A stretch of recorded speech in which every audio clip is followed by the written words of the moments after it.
Hi, I'm Avni Arya and you're watching Nation Next. Maharashtra assembly के बाहर Wednesday 24 अगस्त को ruling party और opposition के विधायकों के बीच जमकर झड़प, गाली गलौच और मारपीट भी हुई।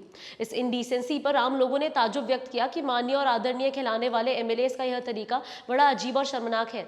ये पब्लिक रिप्रेजेंटेटिव्स है और हाउस में जनता की प्रॉब्लम पर चर्चा करने की जगह एक दूसरे पर कीचड़ उछालने और कपड़े उतारने में लगे रहते हैं। इन लोगों ने राजनीति का स्तर एकदम गिरा दिया है और जनता भगवान भरोसे है। If you're watching this on Facebook, don't forget to like Nation Next. If you're watching this on YouTube, subscribe to Nation Next and don't forget to press the bell icon to get daily updates from us. Maharashtra में विधानसभा के बाहर सत्ता पक्ष और विपक्ष के विधायकों के बीच 24 अगस्त को तीखी झड़प हो गई। दरअसल भाजपा और एकनाथ शिंदे के विधायक पिछली सरकार के भ्रष्टाचार के खिलाफ प्रदर्शन कर रहे थे।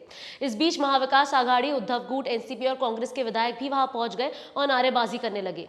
महाविकास आघाड़ी के एमएलएज ने शिंदे गुट के खिलाफ 50 खोके एकदम ओके का नारा लगाया।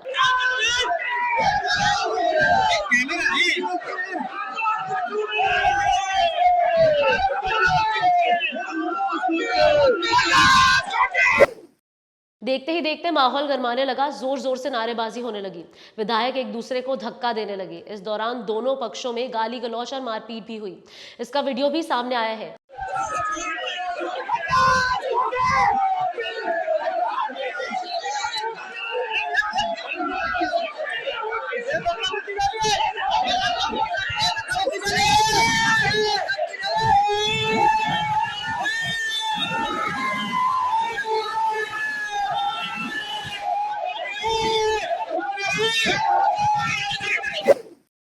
पूरी घटना पर शिंदे गुट के विधायक प्रताप सरनाइक ने कहा कि वे 15 साल से सदन के सदस्य हैं, लेकिन ऐसा माहौल उन्होंने कभी नहीं देखा।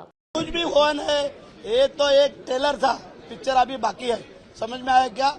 हम लोग क्या बोल रहे हैं? हम लोग जब घोषणाबाजी दे रहे थे, उन लोग का आना नहीं चाहिए था। हम लोग चाहने के बाद वो आना चाहिए था।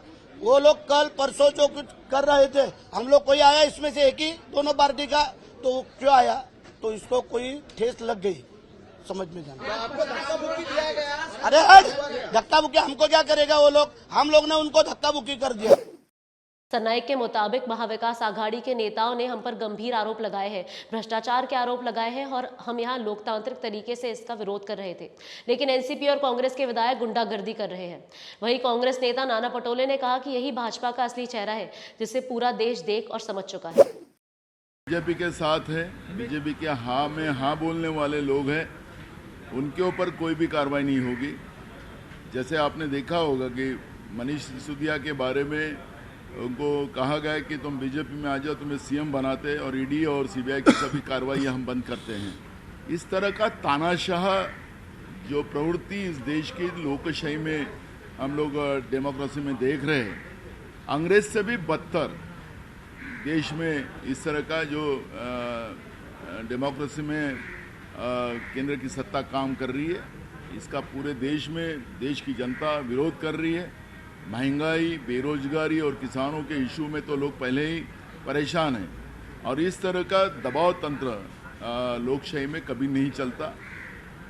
और इसलिए लोग इंतजार कर रहे हैं कि चुनाव कब लगे और इनके बीजेपी को उनके घर कब भेजे। इस तरह का वातावरण पूरे देश में बन चुका है। Nation next news hub for new India.